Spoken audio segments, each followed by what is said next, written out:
يا أيها الذين آمنوا صلوا عليه وسلموا تسليما والصلاة والسلام عليك يا رسول الله وعلى آلك وأصحابك يا حبيب الله الصلاة والسلام عليك يا نبي الله وعلى آلك وأصحابك يا محبوب رب العالمين عزیزان من برادران اہل سنت سب کو عید میلاد النبی مبارک ہو۔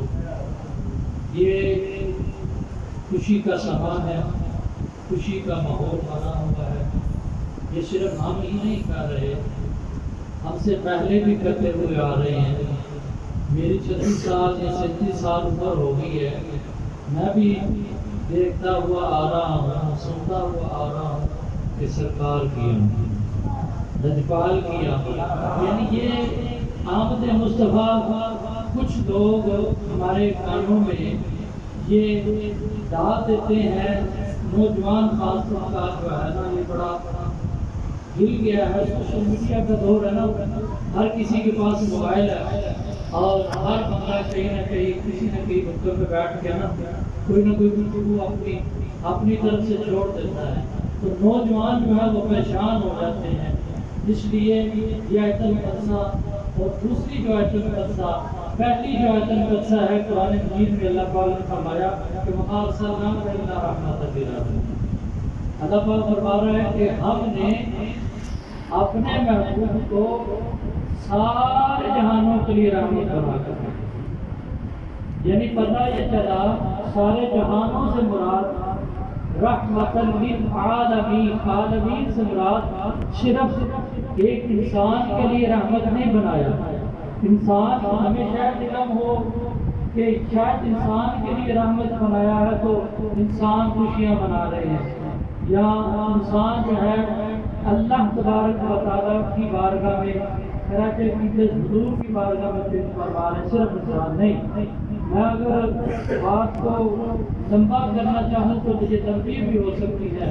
میرے بزرگوں دوستوں، اللہ تبارک و تعالیٰ نے انسانوں کے لیے رحمت، حیوانوں کے لیے رحمت، چرند کے لیے رحمت، نباتات کے لیے رحمت، جو میں واقعہ جو بات آپ کو بتانے جا رہا ہوں وہ یہ ہے کہ جب ایک گو کو نبی کی بارگاہ میں تو رحمت بنے نہ بنے، جب گو ایک آگے نبی کی بارگاہ میں یہ کہیں کہ اشہد ان لا الہ الا اللہ و اشہد ان محمد رسول اللہ، وہ مردہ گو تھی، وہ مری ہوئی تھی، اس کے جسم کے اندر جان پھر کس نے ڈالی؟ اللہ تبارک و تعالیٰ نے جان ڈال کر حضور کا پیغام سنا دیا۔ اور پھر آگے چلے میرے بزرگوں دوستوں، اللہ تبارک و تعالیٰ نے حیوانوں کے لیے رحمت بنا کر بھیجا، نباتات کے لیے، حشرات کے لیے، یہاں تک کہ علماء کرام فرماتے ہیں 18,000 سے زائد مخلوقات کے لیے اللہ تبارک و تعالیٰ نے ہم سب کے آقا مولا کو رحمت للعالمین بنا کر بھیجا۔ تو آگے چلیں، قل بفضل اللہ، قل بفضل اللہ وبرحمتہ فبذلک فلیفرحوا۔ اللہ تبارک و تعالیٰ نے فرمایا کہ قل کہہ دیجیے اے محمد صلی اللہ علیہ وسلم، اے میرے محبوب خود فرما دینا، اپنے غلاموں کو، اپنے یاروں کو خود فرما دیں کہ جب اللہ کا فضل ہونا تو خوشی کیا کرو، فلیفرحوا، خوشی کیا کرو۔ تو اللہ تبارک و تعالیٰ نے ہم پر، کوئی کہتا ہے کہ اللہ تعالیٰ نے مجھے اولاد دی ہے تو میں خوشی کروں، کوئی کہتا ہے اللہ تبارک و تعالیٰ نے مجھے دولت دی ہے تو خوشی کروں، کوئی کہتا ہے کہ اللہ تبارک و تعالیٰ نے مجھے بیٹے نہیں دیے تو مجھے بیٹی دی ہے میں خوشی کروں۔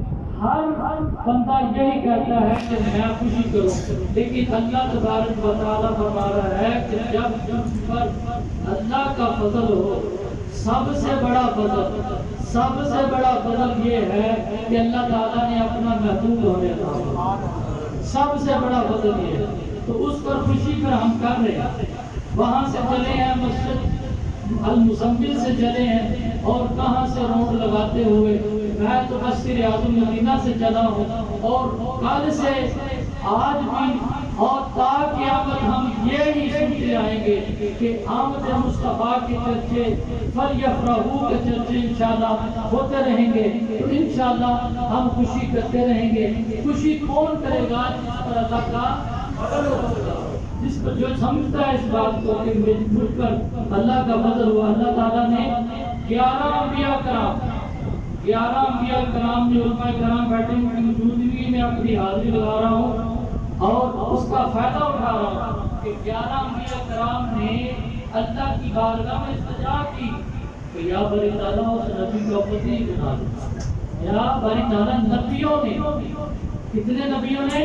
11 نبیوں نے یہ دعا کی کہ یا بری تعالیٰ اس نبی کا امتی بنا دے، یا اس امت جو وہ امت ہے وہ ہمیں عطا فرما دے.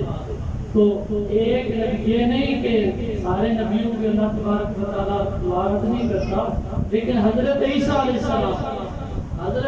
السلام وہ ان کی اللہ تبارک و تعالیٰ نے دعا بھی قبول فرمائی ہے اور اللہ تبارک و تعالیٰ نے انہیں امتی بنا کر دنیا میں بھیجنا بھی ہے. تو میرے بزرگوں دوستوں، جن میں یہ ابہام ہے، یہ خیال ہے کہ شاید حضرت عیسیٰ علیہ السلام نبی بن کر رہیں گے، نہیں. ہمارا عقیدہ ہے، ہمارا ایمان ہے کہ اللہ تبارک و تعالیٰ نے حضرت عیسیٰ علیہ السلام کو امتی بنا کر کن کا امتی؟ حضور علیہ السلام کو امتی بنا کر دنیا میں بھیجنا ہے. تو میرے بزرگوں دوستوں، ہمیں اللہ تبارک و تعالیٰ کے ہاں یہ خوشی کا اظہار کرنا ہے. یہ حضور علیہ السلام کی بارگاہ کے اندر خراج عقیدت پیش کرنا ہے. باعث مسرت کا یہ موقع ہے. اس لیے جو بندہ جس پر اللہ تبارک و تعالیٰ کا فضل ہوا ہے تو الحمدللہ انشاءاللہ ہم تا قیامت تا دیر انشاءاللہ خوشی مناتے رہیں گے. اللہ تبارک و تعالیٰ سب کا حامی و ناصر ہو. وآخر دعوانا الحمدللہ.